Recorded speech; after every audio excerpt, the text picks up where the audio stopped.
পৃথিবীতে একজন মানুষই শুধু জানতেন যে তিনি পৃথিবীতে কতদিন বাঁচবেন, সেটা হচ্ছে সাইয়েদনা আদম আলাইহিস সালাম। ওনাকে বলে দেওয়া হয়েছিল উমরুকা আলফু সানা, তুমি পৃথিবীতে বাঁচবে 1000 বছর। কয় বছর? সাইয়েদনা আদমের সামনে অনেকগুলো রূহ রাখা হলো। সাইয়েদনা আদম বললেন, এরা কারা? আল্লাহ বললেন, এরা হচ্ছে নাসালুক, তোমার বংশধর, পৃথিবীতে তোমার পরে এরা পৃথিবীতে আসবে। সাইয়েদনা আদম বললেন, আল্লাহ ওই যে একটা রূহ দেখা যায়, এটার নাম কি? আল্লাহ বললেন, হাযা ইবনুকা দাউদ, এটা তোমার ছেলে দাউদ, সে দুনিয়াতে নবী হয়ে আসবে, তার ছেলে সুলাইমানও নবী হয়ে আসবে। সাইয়েদনা আদম বললেন, মাবুদ, আমার ছেলে দাউদের কত বছর হায়াত আপনি দিয়েছেন? আল্লাহ বললেন, 40 সানা, মাত্র 40 বছর, 4 ইয়ার্স, 40 বছর তোমার ছেলেটা বাঁচবে। ও আল্লাহ, আমি বাঁচবো কয় বছর? তুমি বাঁচবা 1000 বছর। সুবহানাল্লাহ। সাইয়েদনা আদম বললেন, মাবুদ, এত ফুটফুটে সুন্দর আমার ছেলে দাউদ, মাত্র 40 বছর দিলেন কেন? জিদ মিন উমরিহি, বাড়ায়া দেন। কি করেন? সুপারিশ করতেছে পোলার লাইগা কে? বাবা। আল্লাহ আপনি বাড়ায়া দেন, আল্লাহকে বাড়ানো যাবে না।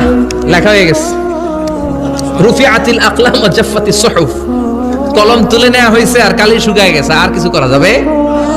সাইয়েদনা আদম বললেন, মাবুদ, আমার 1000 বছর কেন দিলেন? আমার এই সুন্দর ফুটফুটে ছেলেটারে মাত্র শুধুমাত্র 40 বছর কেন দিলেন? ও মাবুদ, আমার 1000 বছরের দরকার নাই, আমার 1000 বছর থেকে 60 বছর আমি আমার ছেলেরে দিয়ে দিলাম। দাউদ আলাইহিস সালাম বাঁচবে 40 বছর, তো বাপ আদম যদি আরো 60 দেয়, 40 আর 60 নিলে কত হয়? 100। ভালো হিসাব বোঝে, 100। আর আদম আলাইহিস সালাম পেয়েছিলেন 1000 বছর, 60 কমে গেলে রইল কত? 940 বছর পৃথিবীতে থাকার পরে মালাকুল মাউত চলে এসেছে, কারণ এটা on time. The death will come on time, it never late, কখনো দেরি হয় না। আল্লাহ বললেন, লিকুল্লি উম্মাতিন আজালুন ফাইযা জাআ আজালুহুম লা ইস্তাখিরুনা সাআতান ওয়া লা ইস্তাকদিমুন। মৃত্যুর একটা নির্ধারিত সময় আমি বেঁধে দিয়েছি, অন টাইম। অন টাইমেই চলে আসে, 1 সেকেন্ড আগেও আসবে না, 1 সেকেন্ড পরেও আসবে না। 940 বছর বয়সে মালাকুল মাউত এসে হাজির, এসে বলল, জিতু আন আকবাদা রূহাক, রূহ কবজ করতে আসছি। আদম আলাইহিস সালাম বললেন, রূহ কবজ করতে আসছো মানে? আমি বাঁচবো তো 1000 বছর। কয় বছর? মালাকুল মাউত বললেন, না না, ওই যে আগের কথা স্মরণ করেন, আপনি 60 বছর দিয়ে দিয়েছিলেন। কয় না, আমি দেই নাই, আমি আরো বাঁচুম, আরো 60 বছর পাওনা আছি, আমি দেই নাই। মালাকুল মাউত বললেন, আপনি দিয়েছেন। আদম বলে, দেই নাই।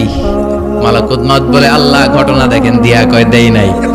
আল্লাহ কয়, থাক, কথা কইস না, আয়া পড়। সুবহানাল্লাহ পড়ে। নাসিয়া আদম ফানাসিয়া বানু, ভুলে গেছেন উনি। আমরা ভুলে যাই, আমরা খেয়ে বলছি খাই নাই, নিছিলাম পকেটে, কয় নেই নাই। এরকম ডাকাইত আছে না নাই? নাসিয়া আদম ফানাসিয়া বানু, বিশ্বনবী বললেন, আদম ভুলেছে তো তার সন্তানরাও ভুলে যায়। জাহাদা আদম ফাজাহাদাত যুররিয়াতু, আদম অস্বীকার করেছে, তার সন্তানরাও অস্বীকার করে। সেদিন থেকে আল কিতাব ওয়া শুহুদ, মানে লিখে রাখার সিস্টেম আর সাক্ষীর সিস্টেম চালু হয়েছে। সুবহানাল্লাহ পড়েন। সুবহানাল্লাহ। 940 বছর বয়সে মালাকুল মাউত এসে আদম আলাইহিস সালামের রূহ নিতে পারে নাই। উনি 1000 বছর যখন হয়েছে, তখন এসে সাইয়েদনা আদম আলাইহিস সালামের রূহ কবজ করেছে। যেই দিন পৃথিবীর প্রথম মানব, প্রথম নবীর রূহ মালাকুল মাউত দুনিয়া এসে কবজ করেছে, ওই দিনটাও ছিল জুমাবার। সুবহানাল্লাহ, আল্লাহু আকবার।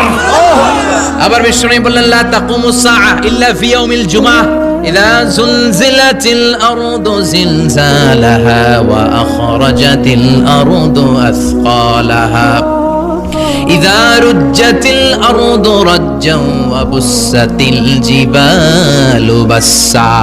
কিয়ামতের দিন পৃথিবীটাকে একটা প্রকম্পন দিয়ে কাঁপিয়ে দিবে কে? মারাত্মক একটা ঝাঁকুনি দিবে আল্লাহ, পুরো পৃথিবীটা কেঁপে ভেঙে চুরে খান খান হয়ে যাবে। এই ঝাঁকুনি আর আর্থকোয়েক, ভূমিকম্প এর ঘটনাটা যেদিন ঘটবে, ওই দিনটাও হচ্ছে জুমার দিন। চিৎকার করে পড়েন সুবহানাল্লাহ।